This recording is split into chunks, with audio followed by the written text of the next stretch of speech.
mushroom hunting, foraging around. So I figured I'd invite you all on a journey. I'm already seeing a lot of reishi mushrooms and currently looking for hen of the woods. So feel free to tune in and ask any questions you might have, and I'd be happy to answer them. Here, of course,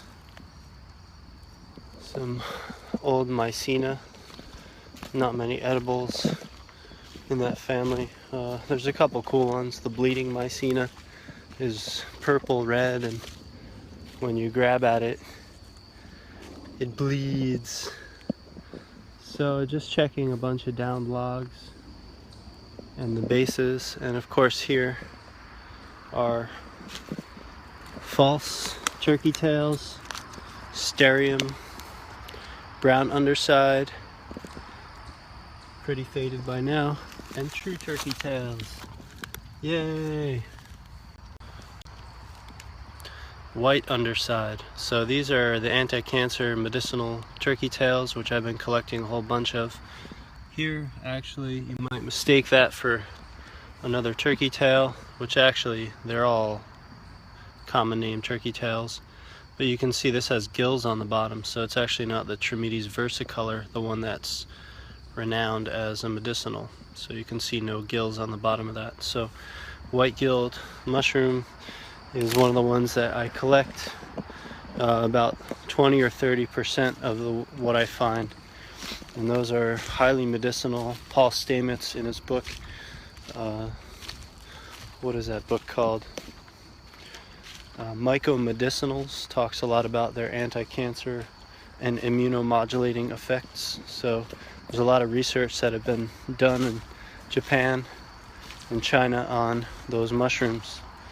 I find them to be really profound. Those chaga, reishi, all those mushrooms are really great tonics and pretty easy to find in your own local ecosystem. Actually so easy that we have to start considering sustainable harvesting, because if everybody goes crazy on them and it becomes this popular thing, then we don't really actually know how fast they regenerate or what's necessary with harvesting. So I recommend, harvest 10 to 30% of what you find when you're looking for.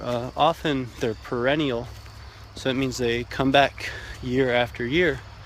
If you're harvesting those, definitely don't take all that you find. That would be a move that would be similar to what you see in traditional capitalism, which is utter exploitation until there's nothing left and then moving on. So we definitely want to address that issue and not continue in those ways. Alright, so if y'all have any questions, feel free to ask. Welcome blank-faced aliens in the outer dimension. I can't tell who logs in unless you, of course, make a comment. So here's a great big tree. This is a beech tree, and those are not an edible or medicinal mushroom. So, but what I look for on these are lion's mane. Right, this is probably Trametes elegans, the elegant polypore, but those are not known to be edible yet. But I guarantee you they will be seen as edible, or I should say medicinal. They're not known to be medicinal yet, but I guarantee in the near future, when they're researched, they will be shown to be. And of course here, looking at the base of the tree here, there's actually a whole bunch of rishis. So these are the Ganoderma. Here's a pretty fresh one to check out. Hi Nicole, thanks for tuning in to the live forage. Here is an example of some really fresh Ganoderma. This is probably Applanatum. You can see white underside. These also white underside. Keep saying my internet connection's weak, so hopefully y'all can see. But these Ganoderma are also some of the Ganoderma I looked for. They used to be called Ganoderma applanatum, which is now being changed over and over because of, I think it's DNA testing. So now mycologists used to go by macroscopic or observation with the eyes techniques to identify and discern mushrooms, and now they're using microscopic techniques, and they're finding out mushrooms that look identically the same physically on the outside are actually different genetically. So a lot of times the mushrooms that we learned about, right, are actually getting their names changed. So some of y'all may have heard of like Ganoderma lucidium, which is the reishi mushroom. According to new updated information, Ganoderma lucidium is not even in North America. It is refined to Asia or something. So now they're making a whole bunch of new names for them, and it'll take a while for that to stabilize. But that isn't to say that if you can find a Ganoderma, it used to be that there were three: Ganoderma lucidium, Ganoderma tsuge, which grows on Tsuga canadensis, which is the hemlock tree, which of course got really beaten up by a parasitic insect.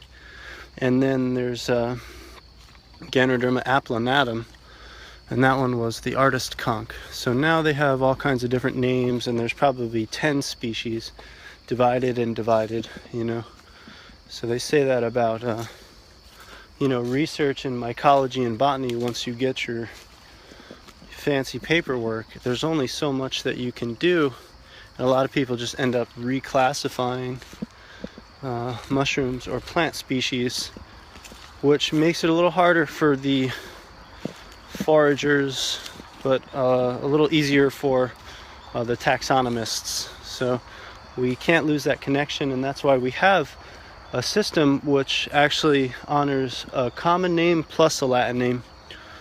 So what you'll see me try to do is always describe both. When I write an article or something, I always try to keep both of those names flowing so that you can really tell which one. Airplanes.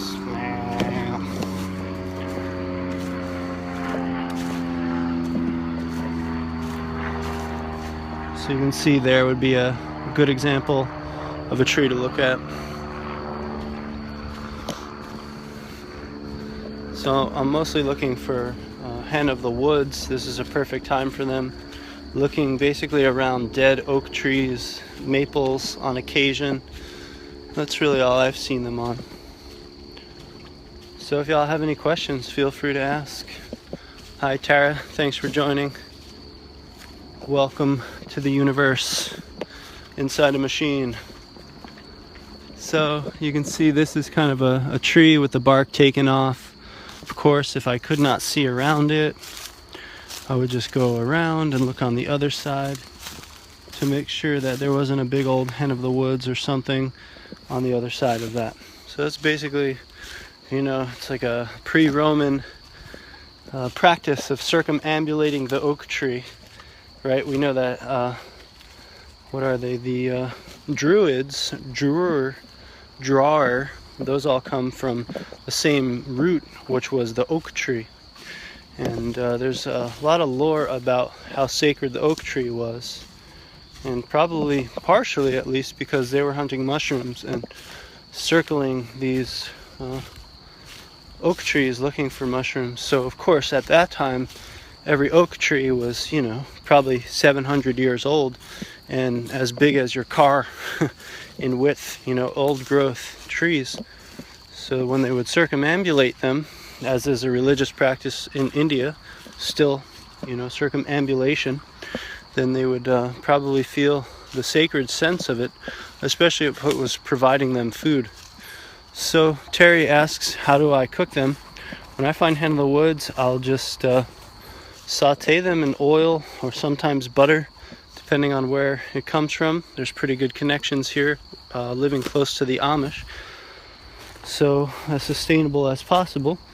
And I'll chop them up and saute them for about 15 minutes. Nice kind of woodpecker feather. And then add everything else in, like greens or eggs or rice, and then just make like a veggie stir fry. You can actually see on my Instagram, Return to Nature, I post a lot of little recipes and things like that, and little pictures. So here we actually have something really interesting, which is just the bark of a tree shredded up, probably a tulip poplar, and that actually would make incredible tinder. So really amazing what you can find if you look, and it's super dry. There is evidence of a skirmish of sorts. So there's all these, wow, this is a beautiful one here, right? So that means that above this, there was either one of these birds getting attacked and perhaps narrowly escaping, or that it was plucking its own feathers and pulling them out. And sometimes they do that when they're damaged. So beautiful gift from the earth. You know, and that's the kind of stuff that happens when you go out and you make yourself receptive and you open yourself to nature. Nature will guide you, and the mystery will begin unfolding, and you too will know the sacredness of the earth just by being in it. So hopefully that helps answer your question, Terry. You know, nothing like some hen of the woods with some onions or you know, rice. Pretty much any way you can get it. As long as you just cook them and saute them. It's not really good to eat any raw mushrooms, despite what you hear. So you should always cook mushrooms. That means give them a hard saute. There's a lot of rumors going around about different species of mushroom and causing some digestive upset in some people. So it's very hard to know, but the easy way of discerning that is as a new forager, and when you find a new species, you should always first try to eat a small amount, because you can always eat more later, but you can't always wish you ate less. So, you know, always kind of eat a small amount and see how you feel, but always cook them, you know, and always cook them pretty well. It's never recommended to eat raw mushrooms, despite what you hear. You hear that sometimes, and it's totally not indicated. Nice, a foraging walk, says Belinda, with feathers. So here's a nice little, probably the bleeding mycena, as I mentioned. You can see, hopefully, if only these phones made themselves able to zoom in, which they can't, but you can kind of see that on my finger. There's ink, so you know, mycena are very common, but they're not edible or anything. I'm going to try to put these feathers somewhere that don't get crushed. It's always hard to find a good place for feathers.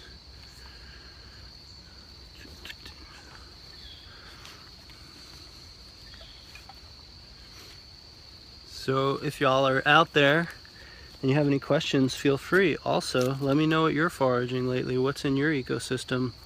What's going on? Put them in my trusty cloth bag. Hopefully they'll stay nice and in one piece. I'm pretty sure that's either a flicker or a woodpecker feather, group of feathers. So of course here you can see there's a bunch of downed wood, you know, over here as well. It's pretty much what I look for, and at the base of those is possibly where you would look for hen of the woods, depending on the kind of tree.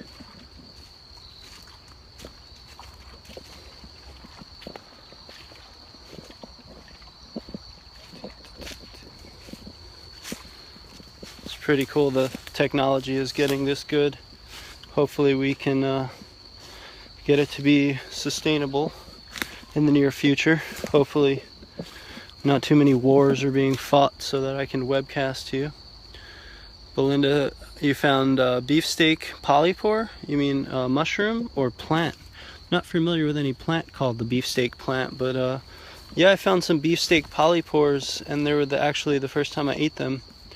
They were growing on pine. I hadn't looked into it yet to see if that's exclusive, but yeah, they were pretty good. They're definitely steaky. It's pretty weird. We're gonna eat the rest of them tonight, but they're pretty fun. Here's a little mushroom there. So just by looking at it, I can already start to see it's probably an agaricus. not an agaric, right? And yes, the gills confirm that it's an agaricus, right? So agaricus are actually the common button mushrooms.